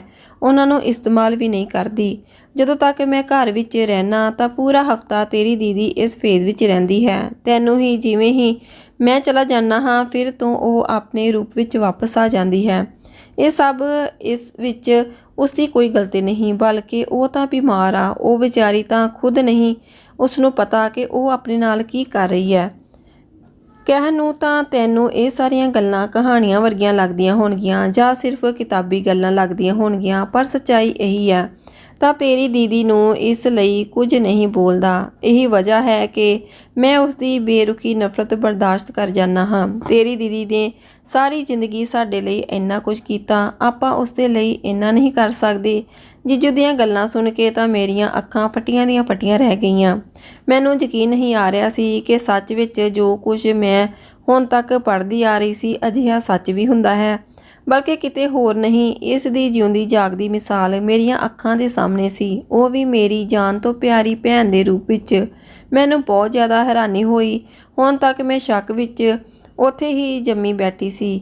ਮੇਰੇ ਤੋਂ ਕੁਝ ਨਹੀਂ ਬੋਲਿਆ ਜਾ ਰਿਹਾ ਸੀ। ਪਰ ਜੀਜੂ, ਅਜਿਹਾ ਕਿਵੇਂ ਹੋ ਸਕਦਾ ਹੈ? ਦੀਦੀ ਤਾਂ ਬਿਲਕੁਲ ਠੀਕ ਸੀ, ਪਰ ਤੁਸੀਂ ਤਾਂ ਮੈਨੂੰ ਕਦੇ ਕੁਝ ਨਹੀਂ ਦੱਸਿਆ, ਮੇਰੇ ਤੋਂ ਸਭ ਛੁਪਾ ਕੇ ਰੱਖਿਆ। ਦੀਦੀ ਕਦੋਂ ਤੋਂ ਇਸ ਬਿਮਾਰੀ ਵਿੱਚ ਗੁਜ਼ਰ ਰਹੀ ਹੈ? ਮੈਂ ਇੰਨੀ ਬੇਖਬਰ ਅਤੇ ਅਣਜਾਣ ਰਹੀ, ਮੈਨੂੰ ਕੁਝ ਵੀ ਪਤਾ ਨਹੀਂ ਕਿ ਮੇਰੇ ਘਰ ਵਿੱਚ ਹੀ ਕੀ ਹੋ ਰਿਹਾ ਹੈ। ਤੁਸੀਂ ਮੈਨੂੰ ਵੀ ਨਹੀਂ ਦੱਸਿਆ। ਮੈਨੂੰ ਬਹੁਤ ਮਾਯੂਸੀ ਹੋਈ ਤੇ ਬਹੁਤ ਦੁੱਖ ਵੀ ਹੋਇਆ। ਮੈਂ ਹੁਣ ਤੱਕ ਆਪਣੀ ਦੀਦੀ ਨੂੰ ਗਲਤ ਸਮਝਦੀ ਆ ਰਹੀ ਸੀ। ਦਿਲ ਹੀ ਦਿਲ ਵਿੱਚ ਉਸ ਲਈ ਇੰਨੀਆਂ ਸ਼ਿਕਾਇਤਾਂ ਕਰੀ ਬੈਠੀ ਸੀ ਕਿ ਬਲਕਿ ਹੁਣ ਤਾਂ ਮੈਂ ਉਸ ਦੇ ਨਾਲ ਝਗੜਾ ਕਰਨ ਨੂੰ ਹੀ ਜਾ ਰਹੀ ਸੀ। ਪਰ ਭਲਾ ਹੋਵੇ ਤੁਹਾਡਾ ਕਿ ਤੁਸੀਂ ਮੈਨੂੰ ਰੋਕ ਲਿਆ। ਮੈਂ ਦੀਦੀ ਦੇ ਕੋਲ ਨਹੀਂ ਜਾ ਸਕੀ। ਬੇਟਾ, ਤੂੰ ਦੂਰ ਸੀ ਅਤੇ ਆਪਣੀ ਪੜ੍ਹਾਈ ਵਿੱਚ ਬਿਜ਼ੀ। ਮੈਂ ਤੈਨੂੰ ਡਿਸਟਰਬ ਕਰਨਾ ਨਹੀਂ ਚਾਹੁੰਦਾ ਸੀ, ਤਾਂ ਕਿ ਤੇਰਾ ਧਿਆਨ ਪੜ੍ਹਾਈ ਵਿੱਚ ਲੱਗਿਆ ਰਹੇ। ਤੇਰੇ ਭਰਾ ਨੂੰ ਸਭ ਪਤਾ ਸੀ, ਉਹ ਸਭ ਜਾਣਦਾ ਹੈ, ਕਿਉਂਕਿ ਉਹ ਤੇ ਤੇਰੀ ਦੀਦੀ ਘਰ ਵਿੱਚ ਇਕੱਲੇ ਰਹਿੰਦੇ ਸੀ। ਇਸ ਲਈ ਰਾਜ ਨੂੰ ਮੈਂ ਸਭ ਦੱਸ ਦਿੱਤਾ ਸੀ, ਕਿਉਂਕਿ ਜੇ ਮੇਰੀ ਪਿੱਠ ਪਿੱਛੇ ਇਹ ਸਭ ਕੁਝ ਹੋ ਜਾਂਦਾ ਤਾਂ ਰਾਜ ਮੈਨੂੰ ਫ਼ੋਨ ਕਰਕੇ ਸਭ ਕੁਝ ਦੱਸ ਦਿੰਦਾ। ਮੈਂ ਫ਼ੌਰਨ ਹੀ ਵਾਪਸ ਆ ਜਾਂਦਾ। ਲੇਕਿਨ ਰੱਬ ਦਾ ਸ਼ੁਕਰ ਹੈ ਕਿ ਤੇਰੀ ਦੀਦੀ ਦੀ ਤਬੀਅਤ ਵੈਸੇ ਤਾਂ ਬਿਲਕੁਲ ਠੀਕ ਰਹਿੰਦੀ ਹੈ, ਪਰ ਜਦੋਂ ਮੈਨੂੰ ਦੇਖਦੀ ਹੈ ਤਾਂ ਆਪਣੀ ਪਰਸਨੈਲਿਟੀ ਵਿੱਚ ਵਾਪਸ ਆ ਜਾਂਦੀ ਹੈ। ਜੀਜੂ ਨੇ ਠੰਡੀ ਸਾਹ ਭਰੀ। ਜੀਜੂ ਦੀਆਂ ਗੱਲਾਂ ਸੁਣ ਕੇ ਮੇਰੇ ਦਿਮਾਗ ਵਿੱਚ ਬਹੁਤ ਸਾਰੇ ਸਵਾਲ ਆਉਣ ਲੱਗੇ। ਪਰ ਜੀਜੂ, ਜਿੱਥੋਂ ਤੱਕ ਮੈਂ ਪੜ੍ਹਿਆ ਹੈ ਤਾਂ ਅਜਿਹੇ ਮਰੀਜ਼ਾਂ ਦਾ ਕੋਈ ਨਾ ਕੋਈ ਕਨੈਕਸ਼ਨ ਪਾਸਟ ਵਿੱਚ ਜੁੜਿਆ ਹੁੰਦਾ ਹੈ। ਉਸਦੇ ਬਚਪਨ ਵਿੱਚ ਜਾਂ ਫਿਰ ਜਵਾਨੀ ਵਿੱਚ ਕੋਈ ਅਜਿਹਾ ਹਾਦਸਾ ਹੋਇਆ ਹੁੰਦਾ ਹੈ ਜਿਸ ਦੀ ਵਜ੍ਹਾ ਨਾਲ ਉਹ ਅੱਗੇ ਉਮਰ ਦੇ ਕਿਸੇ ਨਾ ਕਿਸੇ ਹਿੱਸੇ ਵਿੱਚ ਇਹ ਬਿਮਾਰੀ ਦਾ ਸ਼ਿਕਾਰ ਹੋ ਜਾਂਦੇ ਹਨ। ਦੀਦੀ ਵੀ ਤੁਹਾਡੇ ਨਾਲ ਨਫ਼ਰਤ ਅਤੇ ਰੁੱਖਾਪਨ ਇਸ ਗੱਲ ਦੀ ਨਿਸ਼ਾਨੀ ਹੈ ਕਿ ਤੁਹਾਡੇ ਅਤੇ ਦੀਦੀ ਦੇ ਵਿੱਚ ਕੋਈ ਨਾ ਕੋਈ ਅਜਿਹੀ ਗੱਲ ਜ਼ਰੂਰ ਹੋਈ ਹੋਵੇਗੀ ਜਿਸ ਦੀ ਵਜ੍ਹਾ ਨਾਲ ਦੀਦੀ ਜਦੋਂ ਤੁਹਾਨੂੰ ਦੇਖਦੀ ਹੈ ਉਹਨਾਂ ਨੂੰ ਆਪਣਾ ਪਾਸਟ ਯਾਦ ਆ ਜਾਂਦਾ ਹੈ। ਉਹ ਖੁਦ ਨੂੰ ਕਈ ਸਾਲ ਪਿੱਛੇ ਲੈ ਜਾਂਦੀ ਹੈ। ਜਦੋਂ ਉਹ ਜਵਾਨ ਸੀ ਤਾਂ ਤੁਹਾਡੀ ਦੋਨਾਂ ਦੀ ਤਾਂ ਨਵੀਂ ਸ਼ਾਦੀ ਹੋਈ ਸੀ। ਕਿ ਵਿਆਹ ਦੇ ਬਾਅਦ ਸ਼ੁਰੂ ਦੇ ਦਿਨਾਂ ਵਿੱਚ ਦੀਦੀ ਤੁਹਾਡੇ ਨਾਲ ਖੁਸ਼ ਨਹੀਂ ਰਹਿੰਦੀ ਸੀ? ਕਿ ਕਦੀ ਅਜਿਹੀ ਗੱਲ ਹੋਈ ਸੀ ਤੁਹਾਡੇ ਤੇ ਦੀਦੀ ਵਿੱਚ ਜਿਸ ਦੀ ਵਜ੍ਹਾ ਨਾਲ ਦੀਦੀ ਦਾ ਵਰਤਾਓ ਤੁਹਾਡੇ ਨਾਲ ਇੰਨਾ ਸਖਤ ਹੋ ਗਿਆ? ਮੈਂ ਆਪਣੇ ਜੀਜੂ ਤੋਂ ਕਾਫੀ ਫਰੀ ਸੀ, ਇਸ ਲਈ ਬੇਝਿਜਕ ਉਸ ਨਾਲ ਹਰ ਗੱਲ ਸ਼ੇਅਰ ਕਰਦੀ ਜਾਂਦੀ ਸੀ ਅਤੇ ਜੀਜੂ ਵੀ ਮੇਰੀ ਕਿਸੇ ਗੱਲ ਦਾ ਬੁਰਾ ਨਹੀਂ ਸੀ ਮੰਨਦੇ। ਅਸੀਂ ਜੀਜਾ ਸਾਲੀ ਦੀ ਬਹੁਤ ਚੰਗੀ ਤਰ੍ਹਾਂ ਦੋਸਤੀ ਨਿਭਾ ਰਹੇ ਸੀ। ਅਸੀਂ ਦੋਸਤਾਂ ਦੀ ਤਰ੍ਹਾਂ ਹਰ ਗੱਲ ਇੱਕ ਦੂਜੇ ਨਾਲ ਸ਼ੇਅਰ ਕਰਦੇ ਸੀ। ਇਸ ਲਈ ਮੈਂ ਬੇਝਿਜਕ ਜੀਜੂ ਤੋਂ ਹਰ ਗੱਲ ਪੁੱਛ ਰਹੀ ਸੀ। ਮੈਨੂੰ ਅਜਿਹਾ ਤਾਂ ਨਹੀਂ ਲੱਗ ਰਿਹਾ ਸੀ ਮੇਰੇ ਜੀਜੂ ਵਰਗੇ ਇਨਸਾਨ ਵੀ ਕਿਸੇ ਨੂੰ ਕੋਈ ਤਕਲੀਫ ਦੇ ਸਕਦੇ ਹਨ, ਜਾਂ ਉਹਨਾਂ ਨੂੰ ਮੇਰੀ ਦੀਦੀ ਨੇ ਕੋਈ ਤਕਲੀਫ ਦਿੱਤੀ ਹੋਵੇਗੀ। ਪਰ ਅੱਜ ਮੈਂ ਆਪਣੇ ਦਿਲ ਤੇ ਦਿਮਾਗ ਵਿੱਚ ਆਏ ਹੋਏ ਸਾਰੇ ਸਵਾਲਾਂ ਦੇ ਜਵਾਬ ਜੀਜੂ ਤੋਂ ਲੈਣਾ ਚਾਹੁੰਦੀ ਸੀ। ਹਾਂ ਬੇਟਾ, ਅਜਿਹਾ ਹੀ ਸਮਝ ਲੈ। ਸੱਚ ਪੁੱਛੇ ਤਾਂ ਹਰ ਕਹਾਣੀ ਦੇ ਪਿੱਛੇ ਕੋਈ ਨਾ ਕੋਈ ਵਜ੍ਹਾ, ਕੋਈ ਨਾ ਕੋਈ ਕਿੱਸਾ ਜ਼ਰੂਰ ਹੁੰਦਾ ਹੈ ਜੋ ਇਨਸਾਨ ਦੇ ਅਤੀਤ ਨਾਲ ਜੁੜ ਜਾਂਦਾ ਹੈ। ਇਨਸਾਨ ਉਮਰ ਦੇ ਕਿਸੇ ਹਿੱਸੇ ਵਿੱਚ ਵੀ ਦਿਮਾਗੀ ਡਿਪਰੈਸ਼ਨ ਜਾਂ ਇਸ ਤਰ੍ਹਾਂ ਦੀ ਕਿਸੇ ਵੀ ਬਿਮਾਰੀ ਦਾ ਸ਼ਿਕਾਰ ਹੁੰਦੇ ਹਨ ਤਾਂ ਇਹ ਦੀ ਖਾਸ ਵਜ੍ਹਾ ਅਤੀਤ ਵਿੱਚ ਕੀਤੇ ਗਏ ਗਲਤ ਵਰਤਾਵ, ਜੁਰਮ ਜਾਂ ਜਾਇਤੀ ਜਾਂ ਕਿਸੇ ਗਲਤ ਗੱਲਾਂ ਦਾ ਹੀ ਨਤੀਜਾ ਹੁੰਦਾ ਹੈ। ਤੇਰੀ ਦੀਦੀ ਦੇ ਨਾਲ ਵੀ ਅਜਿਹਾ ਹੀ ਕੁਝ ਹੋਇਆ ਸੀ ਜਿਸ ਦੀ ਵਜ੍ਹਾ ਨਾਲ ਅੱਜ ਉਹ ਇਸ ਹਾਲਤ ਵਿੱਚ ਹੈ। ਤੇਰੀ ਦੀਦੀ ਬਹੁਤ ਚੰਗੀ ਤੇ ਸ਼ਰੀਫ ਲੜਕੀ ਸੀ। ਉਹ ਮੇਰੀ ਮਾਂ ਦੀ ਦੋਸਤ ਦੀ ਬੇਟੀ ਵੀ ਸੀ, ਪਰ ਉਸਦੇ ਮਾਤਾ ਪਿਤਾ ਦੇਸ਼ ਤੋਂ ਬਾਹਰ ਕੈਨੇਡਾ ਵਿੱਚ ਰਹਿੰਦੇ ਸੀ। ਉਸਦੀ ਮਾਤਾ ਪਿਤਾ ਦੀ ਗਿਣਤੀ ਵੀ ਅਜਿਹੇ ਹੀ ਹਿੰਦੁਸਤਾਨੀ ਵਿੱਚ ਹੁੰਦੀ ਸੀ ਜੋ ਸਾਰੀ ਉਮਰ ਤਾਂ ਦੇਸ਼ ਤੋਂ ਬਾਹਰ ਰਹਿੰਦੇ ਹਨ, ਪਰ ਆਪਣੀਆਂ ਬੇਟੀਆਂ ਦਾ ਵਿਆਹ ਦਾ ਸਮਾਂ ਆਉਣ 'ਤੇ ਹਿੰਦੁਸਤਾਨ ਆ ਕੇ ਉਸਦਾ ਵਿਆਹ ਆਪਣੇ ਦੇਸ਼ ਵਿੱਚ ਹੀ ਕਰਵਾ ਜਾਂਦੇ ਹਨ। ਤੇਰੀ ਦੀਦੀ ਵੀ ਆਪਣੇ ਮਾਤਾ ਪਿਤਾ ਦੇ ਨਾਲ ਕੈਨੇਡਾ ਵਿੱਚ ਰਹਿੰਦੀ ਸੀ। ਉੱਥੇ ਹੀ ਸਾਰਾ ਬਚਪਨ ਗੁਜ਼ਰਿਆ, ਪਲੀ ਵੱਡੀ ਹੋਈ, ਉੱਥੇ ਹੀ ਪੜ੍ਹਾਈ ਕੰਪਲੀਟ ਕੀਤੀ ਤੇ ਹੁਣ ਵਿਆਹ ਦੇ ਲਈ ਜਦੋਂ ਹਿੰਦੁਸਤਾਨ ਆਈ, ਉਸਦੇ ਮਾਤਾ ਪਿਤਾ ਆਪਣੀ ਬੇਟੀ ਦੇ ਲਈ ਰਿਸ਼ਤਾ ਲੱਭਣ ਲੱਗੇ ਤਾਂ ਫੌਰਨ ਮੇਰੀ ਮਾਂ ਨੇ ਵਿਦਿਆ ਦੇ ਮਾਤਾ ਪਿਤਾ ਫੌਰਨ ਹੀ ਇਸ ਰਿਸ਼ਤੇ ਲਈ ਰਾਜੀ ਹੋ ਗਏ ਕਿਉਂਕਿ ਮੇਰੀ ਮਾਂ ਤੇ ਵਿਦਿਆ ਦੀ ਮਾਂ ਆਪਸ ਵਿੱਚ ਦੋਸਤ ਸੀ। ਵਿਦਿਆ ਦੇ ਮਾਤਾ-ਪਿਤਾ ਦੀਆਂ ਛੁੱਟੀਆਂ ਵੀ ਘੱਟ ਹੀ ਰਹਿ ਗਈਆਂ ਸਨ ਤੇ ਜਦੋਂ ਮੇਰੀ ਮਾਂ ਨੇ ਅੰਕਲ ਦੇ ਅੱਗੇ ਆਪਣੇ ਹੱਥ ਫੈਲਾਏ ਤਾਂ ਵਿਦਿਆ ਦਾ ਰਿਸ਼ਤਾ ਮੰਗਿਆ ਤਾਂ ਅੰਕਲ ਵੀ ਖੁਸ਼ ਹੋ ਗਏ। ਉਸੇ ਸਮੇਂ ਹਾਂ ਕਰ ਦਿੱਤੀ। ਉਹਨਾਂ ਨੇ ਕਿਹਾ ਮੇਰੀ ਮਾਂ ਤੋਂ ਵੱਧ ਕੇ ਉਹਨਾਂ ਨੂੰ ਕਿਸੇ ਤੇ ਵੀ ਭਰੋਸਾ ਨਹੀਂ ਹੋ ਸਕਦਾ। ਮੈਨੂੰ ਵਿਸ਼ਵਾਸ ਸੀ ਕਿ ਮੇਰੀ ਬੇਟੀ ਆਪਣੇ ਮਾਂ ਦੀ ਦੋਸਤ ਦੇ ਘਰੇ ਬਹੁਤ ਖੁਸ਼ ਹੋਵੇਗੀ ਤੇ ਮੈਂ ਵੀ ਬੇਫਿਕਰ ਹੋ ਕੇ ਕੈਨੇਡਾ ਵਾਪਸ ਚਲੇ ਜਾਵਾਂਗਾ। ਪਰ ਅੰਕਲ ਦੀ ਇਹ ਬਹੁਤ ਵੱਡੀ ਗਲਤੀ ਸੀ। ਉਹ ਆਪਣੀ ਬੇਟੀ ਦੇ ਵੱਲੋਂ ਬਿਲਕੁਲ ਹੀ ਬੇਫਿਕਰ ਹੋ ਗਏ। ਇਸ ਤਰ੍ਹਾਂ ਸਾਡੀ ਝੱਟ ਮੰਗਣੀ ਤੇ ਪੱਟ ਵਿਆਹ ਹੋ ਗਿਆ। ਇੱਧਰ ਸਾਡਾ ਵਿਆਹ ਹੋਇਆ ਤੇ ਉੱਧਰ ਅੰਕਲ ਆਪਣੀ ਫੈਮਿਲੀ ਦੇ ਨਾਲ ਵਾਪਸ ਕੈਨੇਡਾ ਚਲੇ ਗਏ। ਤੂੰ ਅਤੇ ਰਾਜ ਉਸੇ ਸਮੇਂ ਬਹੁਤ ਛੋਟੇ ਸੀ। ਵਿਦਿਆ ਬਹੁਤ ਚੰਗੀ ਲੜਕੀ ਸੀ। ਮੈਂ ਬਹੁਤ ਖੁਸ਼ ਸੀ ਇਸ ਵਿਆਹ ਤੋਂ। ਕੈਨੇਡਾ ਵਿੱਚ ਰਹਿ ਕੇ ਵੀ ਉਸਦੇ ਅੰਦਰ ਕੋਈ ਬਦਲਾਵ, ਕੋਈ ਨਖਰਾ ਨਹੀਂ ਸੀ। ਬਿਲਕੁਲ ਸਿੰਪਲ ਘਰੇਲੂ ਲੜਕੀ ਸੀ। ਵਿਦਿਆ ਨੂੰ ਦੇਖ ਕੇ ਮੈਂ ਸੋਚਦਾ ਸੀ ਕਿ ਅਜਿਹੀ ਲੜਕੀ ਤਾਂ ਸਾਡੇ ਦੇਸ਼ ਵਿੱਚ ਨਹੀਂ ਮਿਲਦੀ। ਪਰ ਦੇਸ਼ ਤੋਂ ਬਾਹਰ ਰਹਿਣ ਵਾਲੀ ਹਿੰਦੁਸਤਾਨੀ ਆਪਣੇ ਬੱਚਿਆਂ ਦੀ ਪਰਵਰਿਸ਼ 'ਤੇ ਬਹੁਤ ਜ਼ਿਆਦਾ ਧਿਆਨ ਦਿੰਦੇ ਹਨ ਕਿ ਕਿਤੇ ਉਹਨਾਂ ਦੇ ਬੱਚੇ ਅੰਗਰੇਜ਼ਾਂ ਦੇ ਰੰਗ ਢੰਗ ਨਾ ਸਿੱਖ ਜਾਣ। ਇਹੀ ਵਜ੍ਹਾ ਸੀ ਕਿ ਵਿਦਿਆ ਵੀ ਇੱਕ ਬਹੁਤ ਸ਼ਰੀਫ ਅਤੇ ਸੁਲਝੀ ਹੋਈ ਲੜਕੀ ਸੀ। ਮੈਂ ਵਿਦਿਆ ਦੇ ਨਾਲ ਬਹੁਤ ਖੁਸ਼ ਸੀ। ਸਾਡੇ ਵਿਆਹ ਨੂੰ ਹਾਲੇ 1 ਹੀ ਮਹੀਨਾ ਹੋਇਆ ਸੀ ਕਿ ਮੇਰੀ ਮਾਂ ਨੇ ਹੌਲੀ-ਹੌਲੀ ਸੱਸ ਹੋਣ ਦਾ ਹੱਕ ਅਦਾ ਕਰਨਾ ਸ਼ੁਰੂ ਕਰ ਦਿੱਤਾ। ਉਹ ਹਰ ਕੰਮ ਵਿੱਚ ਵਿਦਿਆ ਨੂੰ ਰੋਕ-ਟੋਕ ਲਗਾਉਂਦੀ, ਉਸ ਦੀ ਹਰ ਕੰਮ ਵਿੱਚ ਐਬ ਕਰਦੀ। ਜਦੋਂ ਵੀ ਉਹ ਖਾਣਾ ਬਣਾਉਂਦੀ ਤਾਂ ਮੇਰੀ ਮਾਂ ਉਸਦੇ ਹੱਥਾਂ ਦਾ ਖਾਣਾ ਨਾ ਖਾਂਦੀ, ਬਲਕਿ ਉਸਨੂੰ ਡਾਂਟਦੀ ਕਿ ਉਸਨੂੰ ਖਾਣਾ ਚੰਗੀ ਤਰ੍ਹਾਂ ਬਣਾਉਣਾ ਨਹੀਂ ਆਉਂਦਾ, ਬਲਕਿ ਖਾਣਾ ਬਹੁਤ ਸਵਾਦ ਹੁੰਦਾ। ਵਿਦਿਆ ਚੁੱਪ ਰਹਿੰਦੀ, ਉਹ ਕਦੇ ਵੀ ਮੇਰੀ ਮਾਂ ਨੂੰ ਉਲਟਾ ਜਵਾਬ ਨਾ ਦਿੰਦੀ। ਜਦ ਕਿ ਮਾਂ ਨੇ ਦੇਖਿਆ ਕਿ ਵਿਦਿਆ ਕੋਈ ਵੀ ਜਵਾਬ ਨਹੀਂ ਦਿੰਦੀ ਤਾਂ ਇਸ ਗੱਲ 'ਤੇ ਮਾਂ ਵਿਦਿਆ ਨੂੰ ਹੋਰ ਜ਼ਿਆਦਾ ਡਾਂਟਦੀ ਤੇ ਕਹਿੰਦੀ ਕਿ ਤੈਨੂੰ ਮੇਰੀਆਂ ਗੱਲਾਂ ਨਾਲ ਕੋਈ ਫਰਕ ਨਹੀਂ ਪੈਂਦਾ, ਤੂੰ ਮੇਰੀ ਗੱਲ ਦਾ ਕੋਈ ਜਵਾਬ ਨਹੀਂ ਦਿੰਦੀ, ਖੁਦ ਨੂੰ ਪਤਾ ਨਹੀਂ ਕੀ ਸਮਝਦੀ ਆਂ, ਕੈਨੇਡਾ ਵਿੱਚ ਪਤਾ ਨਹੀਂ ਕਿਵੇਂ ਰਹੀ ਹੋਵੇਂਗੀ, ਕਿਸ ਦੇ ਨਾਲ ਚੱਕਰ ਸੀ ਜੋ ਤੇਰੇ ਮਾਤਾ-ਪਿਤਾ ਜਲਦੀ ਨਾਲ ਵਿਆਹ ਕਰਕੇ ਇੱਥੋਂ ਚਲੇ ਗਏ। ਅਜਿਹੀਆਂ ਗੱਲਾਂ ਸੁਣ ਕੇ ਵੀ ਵਿਦਿਆ ਚੁੱਪ ਹੋ ਜਾਂਦੀ, ਬਸ ਅੱਖਾਂ ਵਿੱਚ ਸ਼ਿਕਾਇਤਾਂ ਤੇ ਬੇਵਸੀ ਲਈ ਮੈਨੂੰ ਦੇਖਦੀ ਰਹਿੰਦੀ। ਮੈਂ ਬਹੁਤ ਡਰਪੋਕ ਕਿਸਮ ਦਾ ਇਨਸਾਨ ਸੀ। ਮੈਂ ਆਪਣੀ ਮਾਂ ਤੋਂ ਬਹੁਤ ਡਰਦਾ ਸੀ। ਉਸ ਦੇ ਅੱਗੇ ਚੂੰ ਵੀ ਨਹੀਂ ਸੀ ਨਿਕਲਦੀ, ਚਾਹੇ ਉਹ ਸਹੀ ਗੱਲ ਕਰ ਰਹੀ ਹੋਵੇ ਜਾਂ ਫਿਰ ਗਲਤ। ਮੈਂ ਆਪਣੀ ਮਾਂ ਦੇ ਸਾਹਮਣੇ ਗੂੰਗਾ ਤੇ ਬਹਿਰਾ ਬਣ ਬੈਠਾ ਰਹਿੰਦਾ ਸੀ। ਆਪਣੀ ਪਤਨੀ ਦੇ ਪੱਖ ਵਿੱਚ ਨਹੀਂ ਬੋਲ ਪਾਉਂਦਾ ਸੀ। ਕਮਰੇ ਵਿੱਚ ਆ ਕੇ ਵਿਦਿਆ ਤੋਂ ਮਾਫ਼ੀ ਮੰਗਦਾ ਤੇ ਆਪਣੇ ਡਰ ਨਾਲ ਮਾਂ ਦੀ ਇੱਜ਼ਤ ਦਾ ਨਾਂ ਲੈ ਕੇ ਉਸ 'ਤੇ ਪਰਦਾ ਪਾ ਦਿੰਦਾ। ਵਿਦਿਆ ਸ਼ੁਰੂ ਵਿੱਚ ਮੇਰੇ ਨਾਲ ਬਹੁਤ ਨਾਰਾਜ਼ ਹੁੰਦੀ ਸੀ। ਕਮਰੇ ਦੇ ਅੰਦਰ ਘੁੱਟ ਕੇ ਰੋਂਦੀ ਰਹਿੰਦੀ ਤੇ ਬੋਲਦੀ ਸੀ ਕਿ ਮੈਨੂੰ ਆਂਟੀ ਦੀ ਕਿਸੇ ਗੱਲ ਤੋਂ ਇੰਨੀ ਤਕਲੀਫ ਨਹੀਂ ਹੁੰਦੀ ਜਿੰਨੀ ਕਿ ਇਸ ਗੱਲ ਤੋਂ ਹੁੰਦੀ ਹੈ ਕਿ ਉਹ ਮੇਰੇ ਚਰਿੱਤਰ 'ਤੇ ਇਲਜ਼ਾਮ ਲਗਾਉਂਦੇ ਆ। ਮੈਂ ਉਹਨਾਂ ਨੂੰ ਸਮਝਾਉਂਦਾ ਕਿ ਛੋਟੀਆਂ ਗੱਲਾਂ ਨੂੰ ਦਿਲ 'ਤੇ ਨਾ ਲਾਇਆ ਕਰ, ਤਾਂ ਉਹ ਆਪਣੀਆਂ ਵੱਡੀਆਂ ਅੱਖਾਂ ਵਿੱਚ ਹਜ਼ਾਰਾਂ ਸ਼ਿਕਵੇ ਗਿਲੇ ਆਪਣੀਆਂ ਅੱਖਾਂ ਵਿੱਚ ਲਏ ਹੀ ਮੈਨੂੰ ਪੁੱਛਦੀ, ਅਮਰ ਇਹ ਕੋਈ ਛੋਟੀ ਗੱਲ ਨਹੀਂ, ਤੁਹਾਡੇ ਲਈ ਇਹ ਗੱਲ ਛੋਟੀ ਹੋਵੇਗੀ ਪਰ ਮੇਰੇ ਲਈ ਬਹੁਤ ਵੱਡੀ ਹੈ। ਮੈਂ ਕਿਸੇ ਨੂੰ ਇਸ ਗੱਲ ਦੀ ਇਜਾਜ਼ਤ ਨਹੀਂ ਦਿੰਦੀ ਕਿ ਉਹ ਮੇਰੇ ਚਰਿੱਤਰ 'ਤੇ ਉਂਗਲੀ ਉਠਾਵੇ, ਪਰ ਮੈਂ ਬੇਵਸ ਹਾਂ। ਤੁਹਾਡੀ ਵਜ੍ਹਾ ਨਾਲ ਮੈਂ ਚੁੱਪ ਹੋ ਜਾਂਦੀ ਹਾਂ। ਤੁਹਾਨੂੰ ਆਪਣੀ ਮਾਂ ਨੂੰ ਸਮਝਾਉਣਾ ਚਾਹੀਦਾ ਹੈ। ਉਸ ਸਮੇਂ ਵਿਦਿਆ ਦੀਆਂ ਗੱਲਾਂ ਸਮਝਣ ਦੀ ਬਜਾਏ ਉਲਟਾ ਉਸ ਉੱਤੇ ਗੁੱਸਾ ਹੋ ਗਿਆ। ਮੈਂ ਉਸਨੂੰ ਕਿਹਾ, ਚੰਗਾ ਮੈਨੂੰ ਤਲਾਕ ਦੇ, ਤੂੰ ਵਾਪਸ ਚਲੀ ਜਾ ਆਪਣੇ ਮਾਤਾ-ਪਿਤਾ ਦੇ ਕੋਲ, ਆਪਣੇ ਘਰੇ ਚਲੀ ਜਾ। ਤਾਂ ਉਸਨੇ ਮੈਨੂੰ ਕਿਹਾ ਕਿ ਮੈਂ ਆਪਣੇ ਘਰੇ ਜ਼ਰੂਰ ਚਲੀ ਜਾਊਂਗੀ, ਪਰ ਇਸ ਲਈ ਚੁੱਪ ਹਾਂ।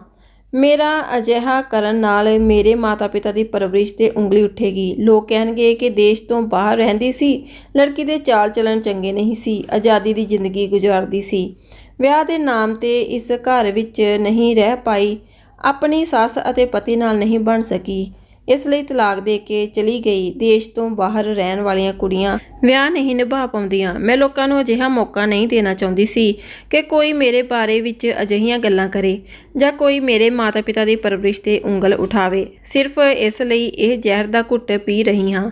ਮੇਰੀ ਮਾਂ ਦਾ ਵਰਤਾਵ ਦਿਨ-ਬ-ਦਿਨ ਹੋਰ ਜ਼ਿਆਦਾ ਖਰਾਬ ਹੁੰਦਾ ਜਾ ਰਿਹਾ ਸੀ। ਹੁਣ ਮੈਂ ਮਾਂ ਦੇ ਇਸ ਵਰਤਾਵ ਤੋਂ ਬਹੁਤ ਜ਼ਿਆਦਾ ਤੰਗ ਆ ਗਿਆ ਸੀ। ਵਿਦਿਆ ਕਦੇ ਵੀ ਕੁਝ ਨਹੀਂ ਬੋਲਦੀ ਸੀ ਤੇ ਨਾ ਹੀ ਉਹ ਕਦੇ ਝਗੜੇ ਦੀ ਸ਼ੁਰੂਆਤ ਕਰਦੀ ਸੀ, ਨਾ ਉਸਨੇ ਕਦੇ ਪਲਟ ਕੇ ਜਵਾਬ ਦਿੱਤਾ ਸੀ। ਫਿਰ ਵੀ ਪਤਾ ਨਹੀਂ ਕਿਉਂ ਮਾਂ ਦੇ ਦਿਲ ਵਿੱਚ ਉਸਦੇ ਖਿਲਾਫ ਅਜਿਹਾ ਕਿਹੜਾ ਸ਼ੱਕ ਸੀ ਜੋ ਉਸਨੇ ਵਿਦਿਆ ਦੀ ਜ਼ਿੰਦਗੀ ਨਰਕ ਬਣਾ ਕੇ ਰੱਖ ਦਿੱਤੀ ਸੀ। ਇਸ ਦੌਰਾਨ ਹੀ ਮੇਰਾ ਟ੍ਰਾਂਸਫਰ ਦੂਜੇ ਸ਼ਹਿਰ ਵਿੱਚ ਹੋ ਗਿਆ।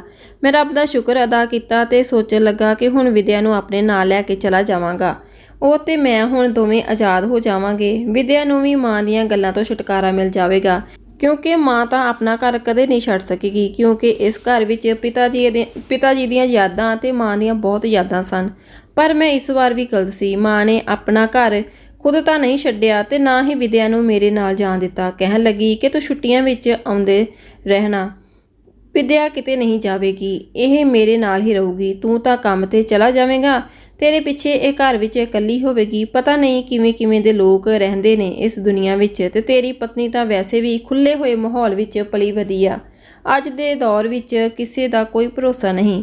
ਇੱਧਰ ਪਤੀ ਘਰ ਤੋਂ ਬਾਹਰ ਨਿਕਲਿਆ, ਉੱਧਰ ਪਤਨੀਆਂ ਆਪਣੇ ਪਿਆਰ ਨੂੰ ਭੁਲਾ ਦਿੰਦੀਆਂ। ਮੈਨੂੰ ਮਾਂ ਦੀ ਇਸ ਗੱਲ ਤੇ ਬਹੁਤ ਜ਼ਿਆਦਾ ਗੁੱਸਾ ਆਇਆ।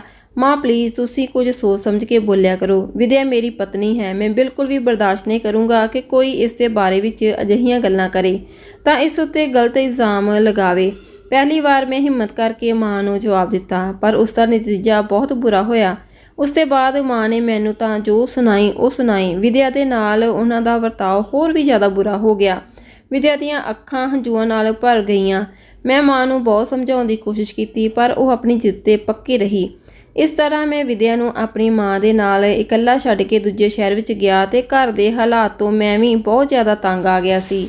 ਜਦ ਮੈਂ ਘਰ ਹੁੰਦਾ ਤਾਂ ਵਿਦਿਆ ਦੀਆਂ ਸ਼ਿਕਾਇਤਾਂ ਕਰਨੀਆਂ ਸ਼ੁਰੂ ਕਰ ਦਿੰਦੀ। ਕਮਰੇ ਵਿੱਚ ਜਾਂਦਾ ਤਾਂ ਵਿਦਿਆ ਰੋਣੀ ਸ਼ਕਲ ਬਣਾ ਕੇ ਬੈਠੀ ਰਹਿੰਦੀ। ਹੁਣ ਮੈਂ ਪਰੇਸ਼ਾਨ ਹੋ ਕੇ ਉਹਨਾਂ ਦੋਵਾਂ ਨੂੰ ਉਹਨਾਂ ਦੇ ਹਾਲ ਤੇ ਛੱਡ ਦਿੱਤਾ ਤੇ ਸੋਚਿਆ ਸੀ ਕਿ ਅਗਲੀ ਵਾਰ ਮਾਂ ਨੂੰ ਜ਼ਬਰਦਸਤੀ ਰਾਜ਼ੀ ਕਰ ਲਵਾਂਗਾ ਤਾਂ ਵਿਦਿਆ ਨੂੰ ਆਪਣੇ ਨਾਲ ਜਾਣ ਲਈ ਮਾਂ ਨੂੰ ਮਨਾ ਹੀ ਲਵਾਂਗਾ। ਪਰ ਜਦੋਂ ਮੈਂ ਛੁੱਟੀਆਂ ਵਿੱਚ ਘਰ ਆ ਗਿਆ ਤਾਂ ਮੈਨੂੰ ਖੁਸ਼ਖਬਰੀ ਮਿਲੀ। ਮਾਂ ਨੇ ਕਿਹਾ ਕਿ ਇਸ ਹਾਲ ਵਿੱਚ ਮੈਂ ਕਦੇ ਵੀ ਵਿਦਿਆ ਨੂੰ ਇਕੱਲਿਆਂ ਤੇਰੇ ਨਾਲ ਨਹੀਂ ਜਾਣ ਦਊਂਗੀ। ਹੁਣ ਵਿਦਿਆ ਪੂਰੀ ਤਰ੍ਹਾਂ ਮਾਂ ਦੇ ਰਹਿਮੋ ਕਰਮ ਵਿੱਚ ਰਹਿ ਗਈ ਸੀ। ਇਸ ਹਾਲਤ ਵਿੱਚ ਵੀ ਮਾਂ ਨੇ ਉਸ ਨੂੰ ਤੰਗ ਕਰਨਾ ਨਹੀਂ ਛੱਡਿਆ, ਬਲਕਿ ਉਸ ਨੂੰ ਇੰਨਾ ਤੰਗ ਕੀਤਾ ਕਿ ਉਸ ਦੀ ਬਰਦਾਸ਼ਤ ਦੀ ਹੱਦ ਖਤਮ ਹੋ ਗਈ। ਹੁਣ ਜਦੋਂ ਮੈਂ ਘਰ ਵਾਪਸ ਜਾਂਦਾ ਤਾਂ ਵਿਦਿਆ ਮੇਰੇ ਤੋਂ ਕੰਨੀ ਕਤਰਾਉਂਦੀ ਰਹਿੰਦੀ, ਮੇਰੇ ਸਾਹਮਣੇ ਨਹੀਂ ਆਉਂਦੀ, ਗੰਦੇ ਕੱਪੜੇ ਪਹਿਨ ਕੇ ਘੁੰਮਿਆ ਕਰਦੀ, ਮੇਰੇ ਨਾਲ ਗੱਲ ਨਾ ਕਰਦੀ। ਉਹ ਦਿਲ ਹੀ ਦਿਲ ਵਿੱਚ ਮੇਰੇ ਨਾਲ ਬਹੁਤ ਜ਼ਿਆਦਾ ਨਾਰਾਜ਼ ਹੁੰਦੀ। ਇੱਕ ਦਿਨ ਮੈਂ ਜ਼ਬਰਦਸਤੀ ਆਪਣੇ ਨਾਲ ਉਸ ਨੂੰ ਰੋਕ ਲਿਆ ਤੇ ਪੁੱਛਿਆ ਕਿ ਤੂੰ ਕਿਉਂ ਮੇਰੇ ਨਾਲ ਇੰਨੀ ਨਾਰਾਜ਼ ਰਹਿੰਦੀ ਆ? ਤਾਂ ਵਿਦਿਆ ਬੋਲੀ ਕਿ ਇਸ ਲਈ ਕਿਉਂਕਿ ਮੈਂ ਤੁਹਾਡੇ ਤੋਂ ਸੱਚੀ ਤੰਗ ਆ ਗਈ ਆ। ਹੁਣ ਮੈਨੂੰ ਤੁਹਾਡੇ ਨਾਲ ਨਫ਼ਰਤ ਹੋ ਚੁੱਕੀ ਆ। ਮੇਰਾ ਤੁਹਾਡੇ ਨਾਲ ਗੱਲ ਕਰਨ ਨੂੰ ਦਿਲ ਨਹੀਂ ਕਰਦਾ। ਤੁਸੀਂ ਜਦੋਂ ਆਪਣੀ ਪਤਨੀ ਦਾ ਸਾਥ ਨਹੀਂ ਦੇ ਸਕੇ ਤਾਂ ਉਸ ਦਾ ਸਹਾਰਾ ਨਹੀਂ ਬਣ ਸਕੇ।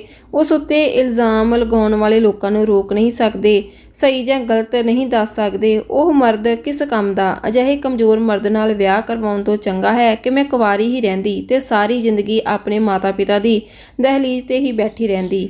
ਇਹ ਉਸਦੇ ਲਈ ਬਹੁਤ ਹੀ ਮੁਸ਼ਕਲ ਦੌਰ ਸੀ। ਇਸ ਵਿੱਚ ਵਿਦਿਆ ਗੁਜ਼ਰ ਰਹੀ ਸੀ ਅਤੇ ਮੈਂ ਆਪਣੀ ਗਲਤੀ ਮੰਨਦਾ ਹਾਂ ਕਿ ਮੈਂ ਵਿਦਿਆ ਦੇ ਨਾਲ ਨਹੀਂ ਰਿਹਾ। ਉਸ ਨੂੰ ਇਕੱਲਿਆਂ ਛੱਡ ਕੇ ਮੇਰੀ ਮਾਂ ਨੇ ਉਸ ਨੂੰ ਹਰ ਤਰ੍ਹਾਂ ਪਰੇਸ਼ਾਨ ਕੀਤਾ। ਉਹ ਇੱਕ ਬਹੁਤ ਹੀ ਮੁਸ਼ਕਿਲ ਦੌਰ ਵਿੱਚੋਂ ਗੁਜ਼ਰ ਰਹੀ ਸੀ। ਉਹ ਮਾਂ ਬਣਨ ਵਾਲੀ ਸੀ। ਇਸ ਸਮੇਂ ਮੈਨੂੰ ਉਸ ਦਾ ਸਾਥ ਦੇਣਾ ਚਾਹੀਦਾ ਸੀ। ਮੈਂ ਜੌਬ ਦੀ ਵਜ੍ਹਾ ਨਾਲ ਘਰ ਤੋਂ ਦੂਰ ਸੀ। ਘਰ ਵਿੱਚ ਰਹਿੰਦਿਆਂ ਹੋਇਆਂ ਵੀ ਮੈਂ ਆਪਣੀ ਮਾਂ ਨੂੰ ਰੋਕ ਨਹੀਂ ਸਕਦਾ ਸੀ। ਜਦੋਂ ਸਾਡੀ ਸੰਤਾਨ ਪੈਦਾ ਹੋਈ ਤਾਂ ਵਿਦਿਆ ਉਸ ਸਮੇਂ ਬਹੁਤ ਕਮਜ਼ੋਰ ਹੋ ਗਈ ਸੀ, ਪਰ ਅਫਸੋਸ ਉਦੋਂ ਮਾਂ ਨੂੰ ਵਿਦਿਆ ਤੇ ਤਰਸ ਨਹੀਂ ਆਇਆ। ਮਾਂ ਉਸ ਸਮੇਂ ਵੀ ਉਸ ਨੂੰ ਪਰੇਸ਼ਾਨ ਕਰਦੀ ਰਹਿੰਦੀ। ਮਾਂ ਜਦੋਂ ਦੁਨੀਆ ਤੋਂ ਚਲੀ ਗਈ ਤਾਂ ਬਹੁਤ ਮੁਸ਼ਕਿਲਾਂ ਨਾਲ ਵਿਦਿਆ ਕੁਝ ਬਿਹਤਰ ਹੋਈ। ਉਸ ਦੇ ਮਾਤਾ ਪਿਤਾ ਉਸ ਤੋਂ ਬਹੁਤ ਦੂਰ ਸੀ। ਫੋਨ ਤੇ ਹੀ ਉਹਨਾਂ ਨਾਲ ਗੱਲ ਕਰ ਲੈਂਦੀ, ਲੇਕਿਨ ਉਹ ਇਸ ਬਾਰੇ ਵਿੱਚ ਆਪਣੀ ਮਾਂ-ਬਾਪ ਨੂੰ ਨਹੀਂ ਦੱਸਦੀ ਸੀ। ਵਿਦੇਸ਼ ਵਿੱਚ ਬੈਠੇ ਉਹਨਾਂ ਦੇ ਮਾਤਾ ਪਿਤਾ ਕਿਤੇ ਪਰੇਸ਼ਾਨੀ ਸੁਣ ਕੇ ਪਰੇਸ਼ਾਨ ਨਾ ਹੋ ਜਾਣ। ਮੈਂ ਆਪਣੀ ਜਗ੍ਹਾ ਸ਼ਰਮਿੰਦਾ ਹੋ ਕੇ ਰਹਿ ਜਾਂਦਾ। ਮਾਂ ਦੇ ਜਾਣ ਤੋਂ ਬਾਅਦ ਵਿਦਿਆ ਨੂੰ ਆਪਣੇ ਨਾਲ ਇਸ ਸ਼ਹਿਰ ਲੈ ਆਇਆ। ਉਸ ਸਮੇਂ ਸਿਹਤ ਵਿੱਚ ਥੋੜ੍ਹਾ ਬਹੁਤ ਸੁਧਾਰ ਆਉਣ ਲੱਗਾ। ਹੌਲੀ-ਹੌਲੀ ਉਹ ਨਾਰਮਲ ਹੁੰਦੀ ਗਈ। ਸਨੀ ਜਦੋਂ ਪੈਦਾ ਹੋਇਆ ਤਾਂ ਉਸ ਨੂੰ ਬਹੁਤ ਕੰਪਲਿਕੇਸ਼ਨਸ ਦਾ ਸਾਹਮਣਾ ਕਰਨਾ ਪਿਆ। ਡਾਕਟਰ ਨੇ ਕਿਹਾ ਕਿ ਹੁਣ ਤੂੰ ਦੁਬਾਰਾ ਮਾਂ ਨਹੀਂ ਬਣ ਸਕਦੀ। ਫਿਰ ਵੀ ਉਹ ਸਮੇਂ ਦੇ ਨਾਲ-ਨਾਲ ਠੀਕ ਹੋ ਗਈ, ਪਰ ਹੁਣ ਕੁਝ ਅਰਸੇ ਤੋਂ ਫਿਰ ਉਹ ਅਜੀਬ ਜਿਹਾ ਵਰਤਾਓ ਕਰਨ ਲੱਗੀ ਹੈ। ਮੈਂ ਉਸ ਡਾਕਟਰ ਦੇ ਕੋਲ ਗਿਆ ਤਾਂ ਡਾਕਟਰ ਨੇ ਕਿਹਾ ਕਿ ਤੁਸੀਂ ਇਸ ਨੂੰ ਕਿਸੇ ਸਾਈਕੈਟ੍ਰਿਸਟ ਦੇ ਕੋਲ ਲੈ ਜਾਓ। ਮੈਨੂੰ ਵੀ ਥੋੜ੍ਹਾ ਬਹੁਤ ਅਜੀਬ ਲੱਗ ਰਿਹਾ ਸੀ। ਵਿਦਿਆ ਨੂੰ ਸਮਝਾ ਬੁਝਾ ਕੇ ਡਾਕਟਰ ਕੋਲ ਲੈ ਕੇ ਗਿਆ। ਡਾਕਟਰ ਨੇ ਉਸਨੂੰ ਸਭ ਕੁਝ ਪੁੱਛਿਆ, ਕੁਝ ਟੈਸਟ ਵਗੈਰਾ ਕਰਵਾਏ। ਵਿਦਿਆ ਨਾਲ ਪੂਰੇ ਤਰੀਕੇ ਨਾਲ ਗੱਲ ਕਰਨ ਤੋਂ ਬਾਅਦ ਉਹਨਾਂ ਨੇ ਦੱਸਿਆ ਕਿ ਇਹ ਜ਼ਿਹਨੀ ਤਣਾਅ ਦਾ ਸ਼ਿਕਾਰ ਹੋ ਗਈ ਆ, ਡਬਲ ਪਰਸਨੈਲਿਟੀ ਡਿਸਆਰਡਰ ਦਾ ਸ਼ਿਕਾਰ ਹੋ ਗਈ ਹੈ ਤੇ ਤੁਹਾਡੇ ਆਉਂਦੇ ਹੀ ਖੁਦ ਨੂੰ ਅਲੱਗ ਰੂਪ ਵਿੱਚ ਦੇਖਣ ਲੱਗ ਜਾਂਦੀ ਹੈ। ਮੈਂ ਕੁਝ ਸਮੇਂ ਤੇਰੀ ਦੀਦੀ ਦੇ ਨਾਲ ਇਸੇ ਤਰ੍ਹਾਂ ਸਮਾਂ ਗੁਜ਼ਾਰਿਆ, ਸਭ ਕੁਝ ਸਮਝ ਗਿਆ। ਵਿਦਿਆ ਪਿੱਛੇ ਚਲੀ ਗਈ ਤੇ ਜਵਾਨੀ ਵਿੱਚ ਜਦੋਂ ਸਾਡੇ ਨਵਾਂ ਵਿਆਹ ਹੋਇਆ ਸੀ। ਹੁਣ ਮੈਂ ਇਸ ਉਮੀਦ ਵਿੱਚ ਹਾਂ ਕਿ ਤੇਰੀ ਦੀਦੀ ਪਹਿਲਾਂ ਦੀ ਤਰ੍ਹਾਂ ਇੱਕਦਮ ਠੀਕ ਹੋ ਜਾਵੇ। ਹੁਣ ਆਪਾਂ ਨੂੰ ਹੀ ਉਸ ਦਾ ਚੰਗੀ ਤਰ੍ਹਾਂ ਖਿਆਲ ਰੱਖਣਾ ਪਵੇਗਾ। ਵਿਦਿਆ ਨੇ ਸਾਡੇ ਲਈ ਇੰਨਾ ਕੁਝ ਕੀਤਾ ਹੈ, ਹੁਣ ਸਾਡੀ ਵਾਰੀ ਹੈ ਕਿ ਆਪਾਂ ਸਭ ਮਿਲ ਕੇ ਉਸ ਦਾ ਚੰਗੀ ਤਰ੍ਹਾਂ ਖਿਆਲ ਰੱਖੀਏ। ਇਹ ਸਭ ਵਿੱਚ ਗਲਤੀ ਮੇਰੀ ਹੀ ਆ, ਮੇਰੀ ਵਜ੍ਹਾ ਨਾਲ ਹੀ ਉਹ ਇੰਨੀ ਤਕਲੀਫ ਵਿੱਚ ਗੁਜ਼ਰੀ ਆ। ਉਸ ਨੇ ਆਪਣਾ ਬੁਰਾ ਸਮਾਂ ਨਹੀਂ ਭੁੱਲਿਆ, ਜੋ ਉਸ ਦੀ ਜ਼ਿੰਦਗੀ ਦੇ ਵਿੱਚ ਸਭ ਤੋਂ ਬੁਰਾ ਸਮਾਂ ਗੁਜ਼ਰਿਆ ਸੀ। ਇਹੀ ਵਜ੍ਹਾ ਸੀ ਕਿ ਉਮਰ ਦੇ ਇਸ ਹਿੱਸੇ ਵਿੱਚ ਪਹੁੰਚ ਕੇ ਫਿਰ ਤੋਂ ਉਹ ਪਿੱਛੇ ਚਲੀ ਗਈ, ਦੂਜੇ ਰੂਪ ਦਾ ਸ਼ਿਕਾਰ ਹੋ ਗਈ। ਜੀਜੂ ਦੀਆਂ ਗੱਲਾਂ ਮੈਨੂੰ ਬਹੁਤ ਪਰੇਸ਼ਾਨ ਕਰ ਰਹੀਆਂ ਸਨ। ਉਹ ਵਕਤ ਲੰਘ ਗਿਆ ਸੀ, ਪਰ ਦੀਦੀ ਹੁਣ ਵੀ ਉਸ ਵਕਤ ਵਿੱਚ ਅਟਕੀ ਹੋਈ ਸੀ, ਉਸ ਵਿੱਚ ਹੀ ਜੀ ਰਹੀ ਸੀ। ਪਰ ਅਫਸੋਸ, ਮੈਂ ਆਪਣੀ ਦੀਦੀ ਨੂੰ ਇਸ ਤਕਲੀਫ ਵਿੱਚੋਂ ਨਹੀਂ ਕੱਢ ਸਕਦੀ ਸੀ। ਪਰ ਮੈਂ ਆਪਣੀ ਦੀਦੀ ਦਾ ਬਹੁਤ ਚੰਗੀ ਤਰ੍ਹਾਂ ਖਿਆਲ ਰੱਖਣ ਲੱਗੀ। ਹੁਣ ਮੈਂ ਉਸ ਨੂੰ ਉਸ ਦਾ ਚੰਗਾ ਸਮਾਂ ਯਾਦ ਦਿਵਾਉਂਦੀ ਤੇ ਚੰਗੀਆਂ ਚੰਗੀਆਂ ਗੱਲਾਂ ਕਰਦੀ। ਜੀਜੂ ਦੇ ਨਾਲ ਹੱਸੀ ਖੁਸ਼ੀ ਅਸੀਂ ਸਾਰਾ ਵਕਤ ਲੰਘਾਉਂਦੇ। ਅਸੀਂ ਸਭ ਇਕੱਠੇ ਬੈਠ ਕੇ ਮਸਤੀ ਮਜ਼ਾਕ ਕਰਦੇ ਤਾਂ ਕਿ ਉਹ ਆਪਣੇ ਅਸਲੀ ਰੂਪ ਵਿੱਚ ਵਾਪਸ ਆ ਸਕੇ। ਅਸੀਂ ਸਭ ਆਪਣੇ ਵੱਲੋਂ ਕੋਸ਼ਿਸ਼ ਕਰ ਰਹੇ ਹਾਂ ਕਿ ਮੇਰੀ ਮਾਂ ਵਰਗੀ ਦੀਦੀ ਜਲਦ ਠੀਕ ਹੋ ਜਾਵੇ।